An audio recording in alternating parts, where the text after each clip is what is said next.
He was the neighborhood's quietest man. General Edward Martinez had lived for 12 years without drawing anyone's attention. Garden work at 6 a.m., home by 7 p.m. His neighbors thought he was just an ordinary retiree, until that stormy night when his garage door was left open and the secret inside was revealed. Welcome to Hidden Hero Stories. Before we begin this incredible discovery story, tell me in the comments which city you're watching from today. And if you believe stories like these hidden heroes need to be heard, hit that subscribe button and help us keep these stories alive. In Phoenix, Arizona, in the Sunrise Heights neighborhood, among small single-story houses, lived a quiet life. Edward Martinez, 68 years old, Latino, gray-haired, medium-height man. His neighbors had known him for 12 years, but none of them knew who he really was. Edward's daily routine never changed. Every morning he would wake up at 6, drink his coffee, read his newspaper. At 7, he would start his garden work, mow the lawn until noon, water his flowers. In the afternoon, he would read books at home, watch television. By 7 p.m., he was inside his house. No one would see him. His neighbors loved Edward. He was quiet, had no problems, didn't bother anyone. Sometimes Mrs. Johnson, his elderly neighbor, would bring him food. Edward would thank her, smile politely, and close the door. "Edward is a very kind man," Mrs. Johnson would say, "but very quiet. We don't know anything about his past." This was true. Edward had been living in the same neighborhood for 12 years, but no one knew where he came from, what he did for a living, whether he had family. He was just known as Mr. Martinez. Edward's house resembled the other houses in the neighborhood. Small, modest, well-maintained. His garden was always neat. The lawn was mowed every week. The flowers were watered. But there was a difference. Edward's house was the most secure house in the neighborhood. The windows had special glass, the doors were reinforced, the garden walls were higher than normal. But these weren't very obvious. Edward had secretly taken these security measures to avoid drawing attention. His neighbors hadn't noticed these details. To them, Edward was just a quiet, kind, retired man. That stormy night in March, everything changed. Storms rarely occur in Phoenix, but that night the wind was fierce. Trees were swaying, trash cans were overturning. Edward was at home watching television. He was preparing to go to bed at 10 o'clock. The wind was so fierce that Edward's garage door opened. The electronic garage door had switched to the manual mode due to the power outage. When the wind pressed, the door opened. Mrs. Johnson lived in the house across the street. When she looked outside her window, she saw that Edward's garage door was open. There was a light on inside. "I should check Edward's garage," she thought. "Maybe he needs help." Mrs. Johnson took her umbrella and went outside. She walked toward Edward's garage. As she approached the door, what she saw shocked her. On the garage walls, military uniforms were hanging. Dark green, desert camouflage, dress uniform. 3 different uniforms from different periods. But the most surprising thing was the stars on the shoulder of one of the uniforms. 4 stars. General rank. Mrs. Johnson's breath stopped. Edward. Was Edward a general? On the other wall of the garage, there were framed photographs, military ceremonies, celebrations, award ceremonies. And in every photo, there was young Edward Martinez, standing proudly in uniform. Mrs. Johnson approached one of the photos. It read, "Brigadier General Edward Martinez, 82nd Airborne Division, 1991. 1991. This was the year of the Gulf War. Mrs. Johnson looked at other photos. Major General Edward Martinez, Fort Bragg, 1995. Lieutenant General Edward Martinez, Joint Chiefs of Staff, 2003. This man's career was incredible. Edward had become a general in a 30-year military career. But why hadn't he told anyone? Mrs. Johnson looked at other items in the garage, military maps, operation plans, medals, and in the corner, an open box. The box was open. There were letters inside. Mrs. Johnson curiously took a letter. "General Martinez, thank you for the leadership you showed during Operation Desert Storm. The strategy you planned changed the fate of the war." Mrs. Johnson's hand trembled. Had Edward planned Desert Storm's strategy? There were other letters too. Thank you letters from the president, commendations from the Pentagon, grateful letters from soldiers. Mrs. Johnson had discovered Edward's true identity. This man wasn't an ordinary retiree. This man was one of America's most important generals. At that moment, Edward came out of the house. He had noticed that his garage was open. "Mrs. Johnson," he said in surprise. Mrs. Johnson turned. Edward was standing at the door. There was worry on his face. "Edward, your garage was open. I wanted to help." Edward understood what Mrs. Johnson had seen. The uniforms in the garage, the photos, the letters, everything was exposed. "Please come inside," said Edward quietly.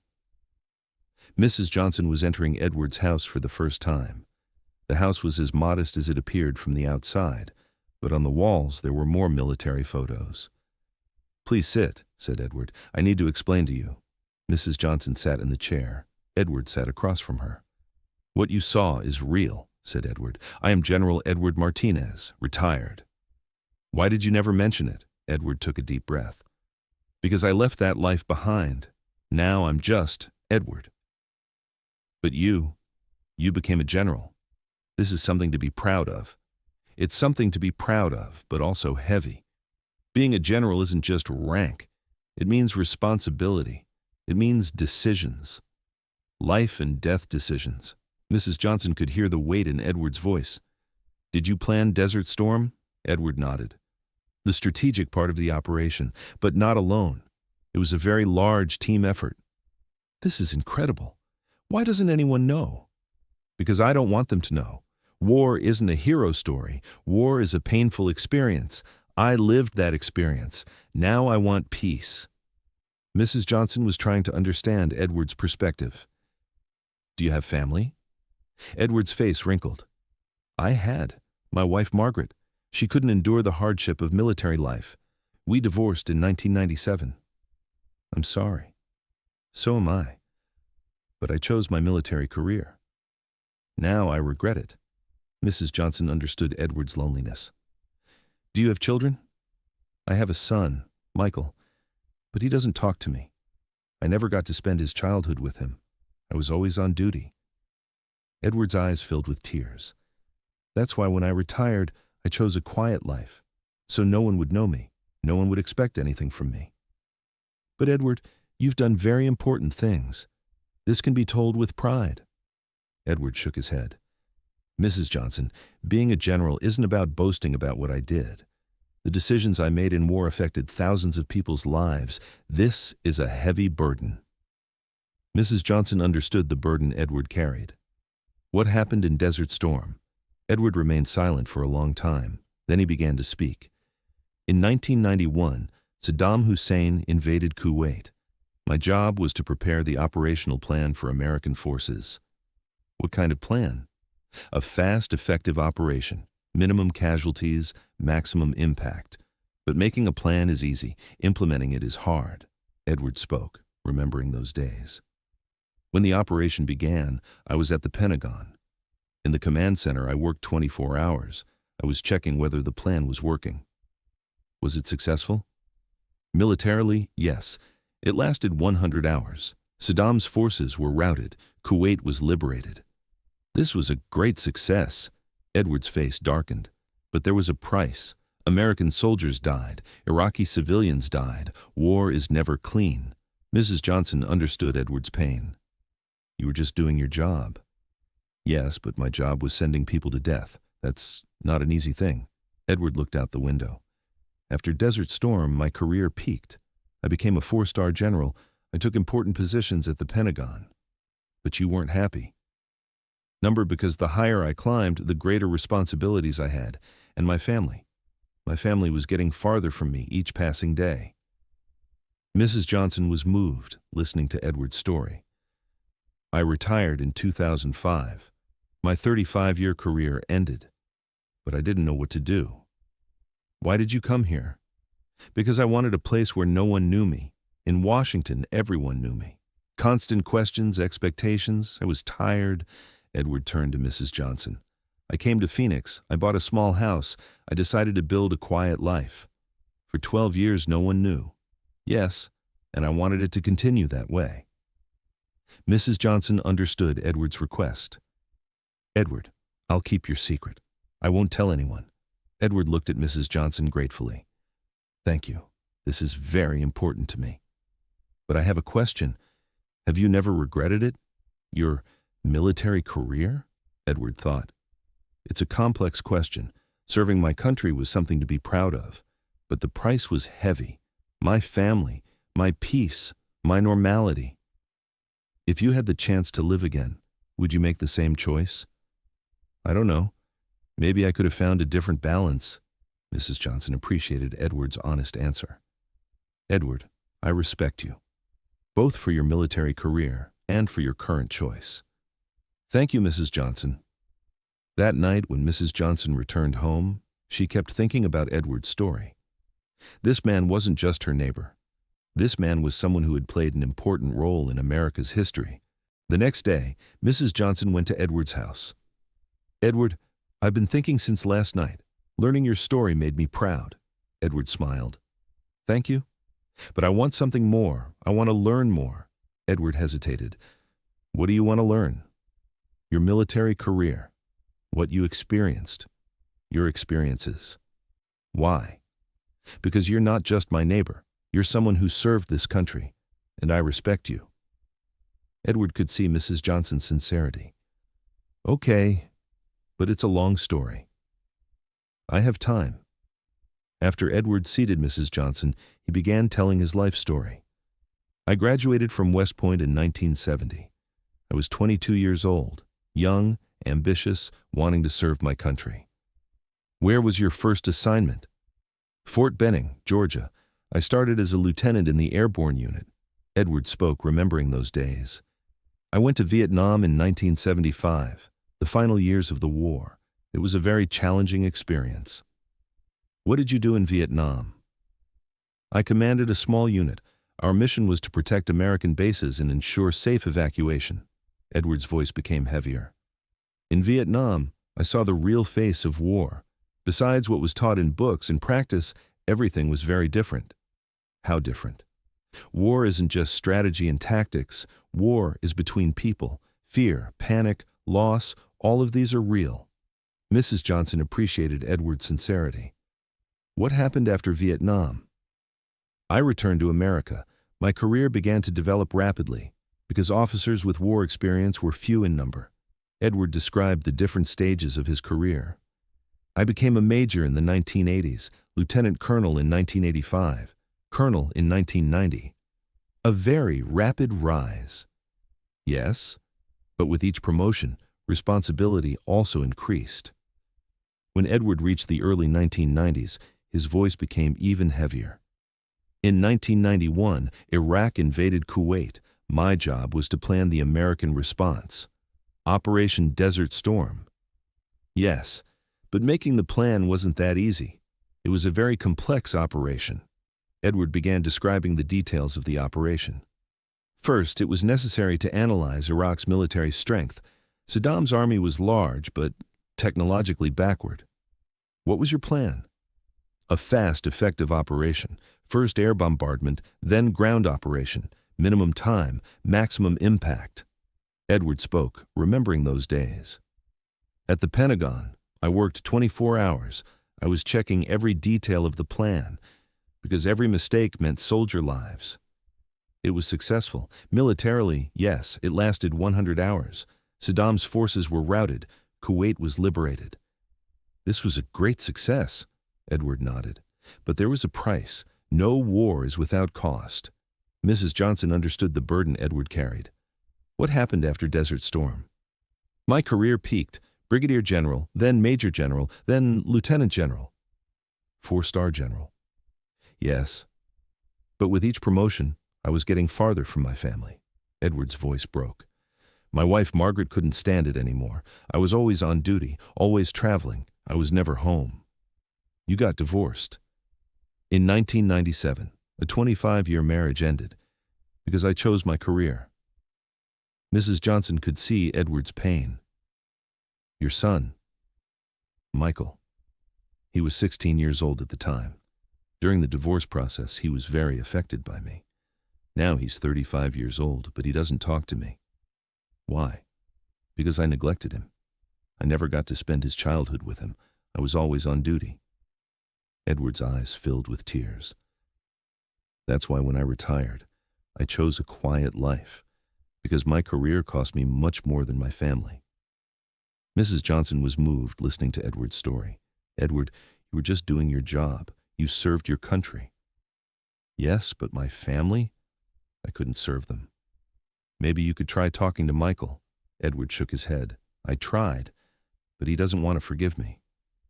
Maybe as time passes, maybe, but I'm 68 years old now. It might be too late. Mrs. Johnson understood Edward's situation.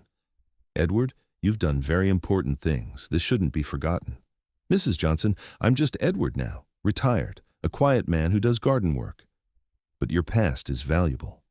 Valuable, but also heavy. I want peace now. Mrs. Johnson understood Edward's request. Months passed. Mrs. Johnson kept Edward's secret. She didn't tell anyone, but her behavior toward Edward changed. She began treating him with more respect, more care. Edward noticed this change. Mrs. Johnson, please don't treat me differently. I'm just Edward. But I'm your neighbor, nothing else. Mrs. Johnson understood Edward's wish.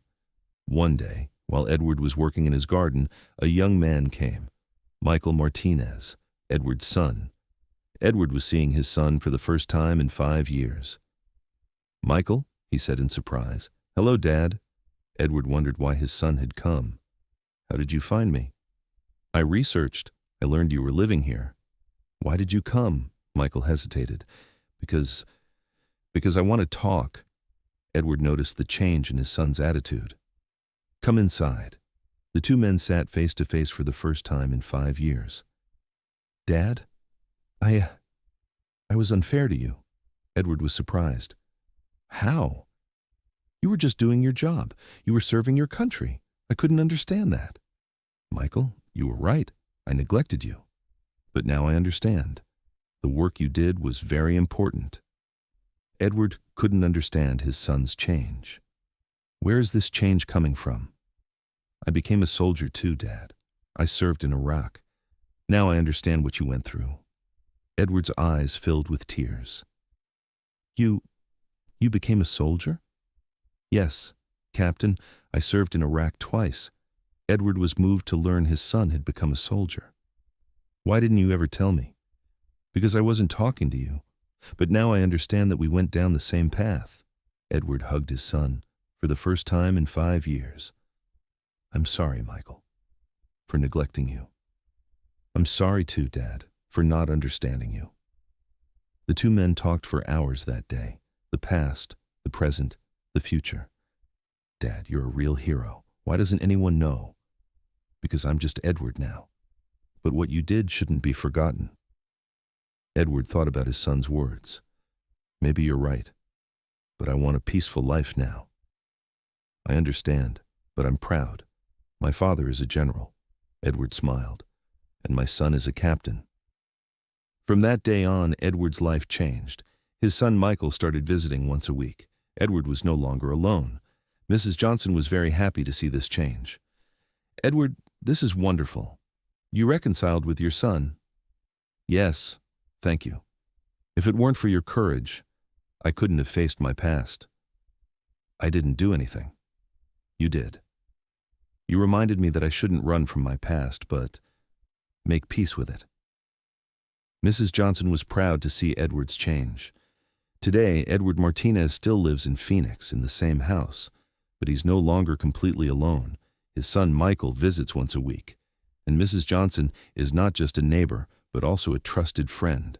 Edward still does garden work, but he's no longer running from his past, because that past is part of his identity. General Edward Martinez served his country for 35 years. He planned Desert Storm, commanded thousands of soldiers. Now, as a quiet retiree, he lives a peaceful life. And sometimes, while having tea with his neighbor Mrs. Johnson in the garden, he tells stories of the old days. Because real heroes don't have to hide their stories. They just wait for the right time. As hidden hero stories, we ask you, have you ever met someone like Edward? Someone who took great responsibilities in their past but now seems ordinary? Share their stories in the comments, because the ordinary people around us sometimes played roles in the most important moments of America's history. Thank you for watching. If this story touched you, subscribe, share, because real heroes sometimes live quietly, but they shouldn't be forgotten. We'll see you in the next one. Until then, pay a little more attention to the quiet people around you. They might be the secret writers of history.